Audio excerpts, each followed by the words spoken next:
I am Ferdinand Marcos, and I am the President of the Republic of the Philippines.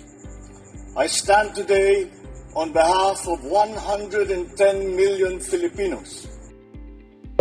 Universe, it's again. Shoutout sa inyo mga kababayan. Sa mga Marcos Release supporters, Filipino and OFW.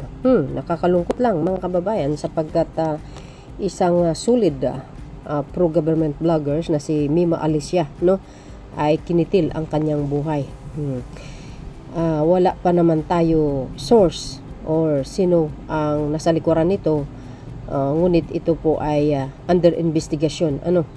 So nakakalungkot kasi yung sumusuporta ka sa tamang pamamaraan, yun pa ang masama, no?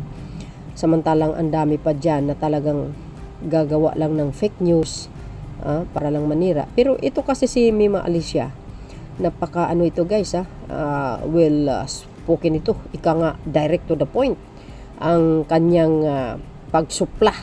At ito naman mga kababayan, based on facts kasi nagre-research ito. Hindi naman pwede pro-government ka, loyalist ka na ng Pangulong Marcos Jr. gawa-gawa ka ng fake news. Hindi po, wala po sa amin po yan. Lagi kami may real source. Mayroon kaming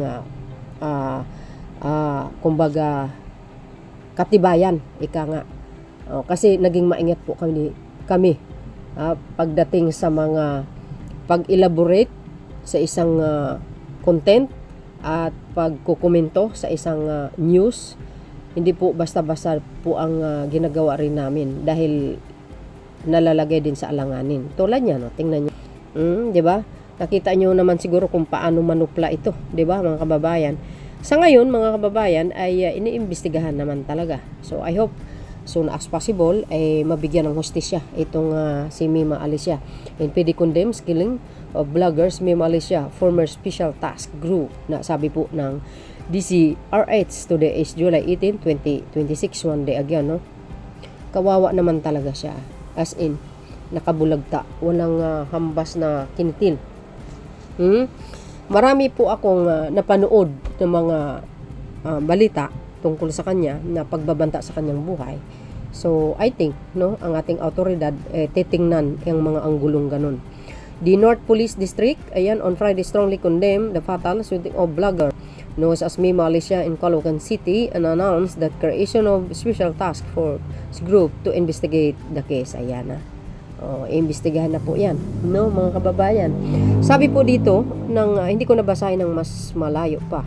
Sabi po dito ng Abante News Online na sawing isang 24 anyos na BBM vlogger matapos pagbarili ng mga hindi nakikilalang sasakay ng motorsiklo sa Caloocan City nitong Huwebes ng madaling araw, Hulyo 16, one day ago guys, condolence sa kanyang at sa kanyang naiwa. May anak ito kasi 2025 nakita ko buntis ito Yan, no? Sabi po din ng bunting vlogger tinumba sa Caloocan, di ba? Ayan. So nakakalungkot, no? Nakakalungkot ang ganito. So I hope mahanap din ang ganitong mga klaseng karumal-dumal na gawain at sino man ang nasa likuran nito, no? Ayan na nga siya, impeachara hustisya. Kita nyo yan? Siya yan Ayan ito. At siyempre siya nakipag-selfie yan kay Pangulong Marcos Jr. Alam mo yun guys, no? Sa bawat content nito, tumpak. Tama po. Kumbaga, nagre-react ito na aayon sa tama. Hindi po nagpapakalat ng fake news ito. Ito po ay base sa katotohanan, no?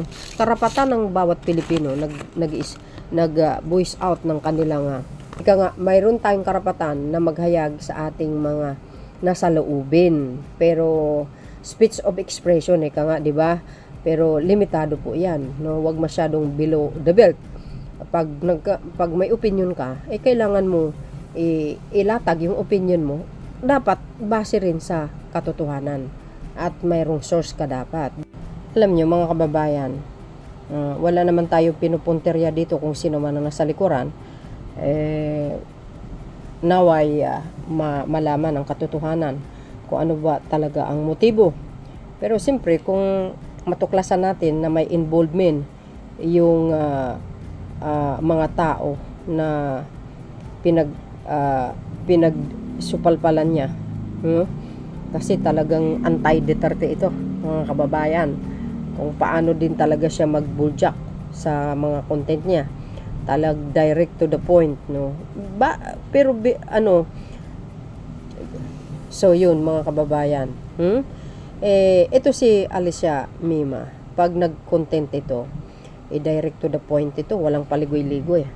At siya naman ay mayroong basihan, mayroon siya namang source, guys. Hindi naman basta-basta magre-react yan kung walang source, no? Minsan kailangan din natin ang mga tao na tulad nito na magkaroon din ng boses, na kung paano ipagtanggol ang bansa, paano ipagtanggol ang katotohanan, lalo na ang Pangulong Marcos Jr. dahil alam naman ninyo, sa isang loyalist, no, mga supporters, talagang nanggagaliiti sila, no, pag nakita nila ang Pangulong Marcos Jr. ay nilalait, no, binabasto. Siyempre magre-react talaga ang mga supporters niya, katulad ni Miss Mima Alicia talaga, hindi po nawawala yan sa amin, pero kanya-kanya kami paano kami mag-react, magkomento. Ako naman very mild lang at base din naman sa kung ano ang so I hope, no, sino man ang nasa likuran nito, pagbayaran niya. Kawawa naman kasi siya po ay talagang sumusuporta sa administrasyon, para naman kahit papano malinawan din ang kanyang mga supporters na sumusuporta sa kanya, yung mga content niya ay talagang sinusuportahan din, dahil kasi yun po ang katotohanan, no. Kami kasi mga pro-government, no, hindi po kami basta-basta mag-post ng isang content na walang katotohanan. Iniiwasan po namin yan dahil lalo pa ay nakasalalay dito ang kapakanan ng Pangulong Marcos Jr. Ayaw po namin magsinungaling, kaya lagi kaming mayroong source, no. Kanya-kanya kami ng content or pareho man, pero the way na mag-elaborate or mag-react, talagang ganyan kami, magkaiba kami. So sana mabigyan po siya ng hustisya. Kawawa naman ang kanyang naiwang pamilya, no. Magbayad ang dapat magbayad. Lagi natin tandaan, mga kababayan, hindi pwede natin isa walang bahala ang ganitong karumal-dumal na pagkitil sa kanyang buhay, lalo sa mga PBBM vloggers, no. So mag-iisip-isip ka minsan, sino po ang nasa likuran nito. Kung ano po ang naisip nyo, well, ganun din po ang naisip ko. Marami pong mga video nakikita ko na may pagbabanta sa kanyang buhay. Siguro napapanood nyo yun, no? So condolence kay Mima Alicia sa kanyang buong pamilya. Si Mami Alicia ay talagang ano to, guys, direct to the point. So dahil sa kanyang content, talagang political content creator like me, pero hindi po natin alam kung ang kanyang, hindi po natin alam sa kabila ng kanyang content ay yun ang ugat ng kanyang pagkawala. At hindi rin natin alam, baka ibang kadahilanan din.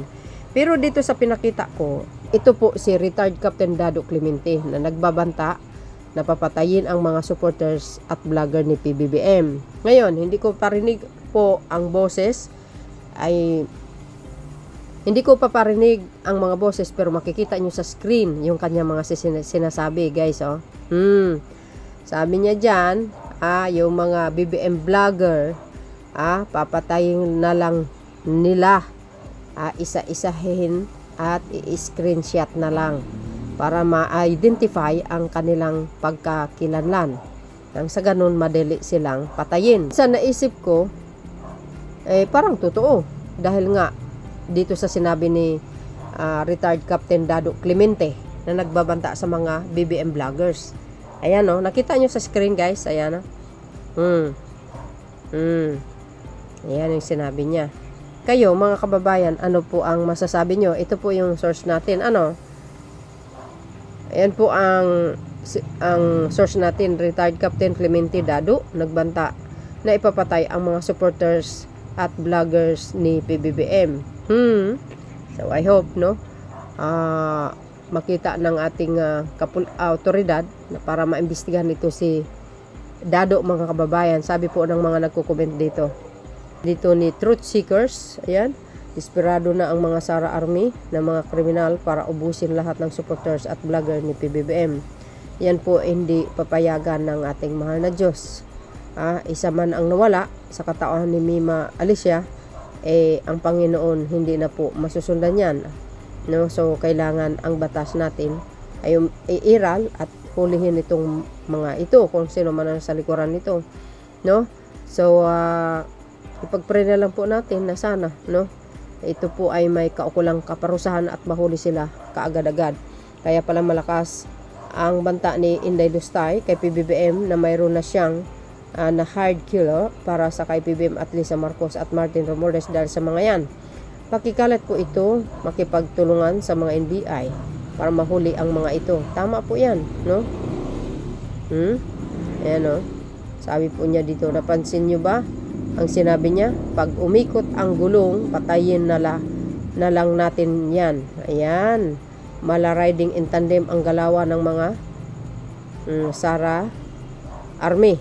Sanay sila sa ganyang taktika dahil nasanay sila sa panahon ni Digong. Yes, totoo yan. Sila ang totoong salot sa lipunan. Pinapatay na lang basta ang hindi nila gusto. Basta ituro lang. Gaya ng nangyari sa panahon ni Digong na walang due process, walang investigasyon. Pag tinuro, patay agad.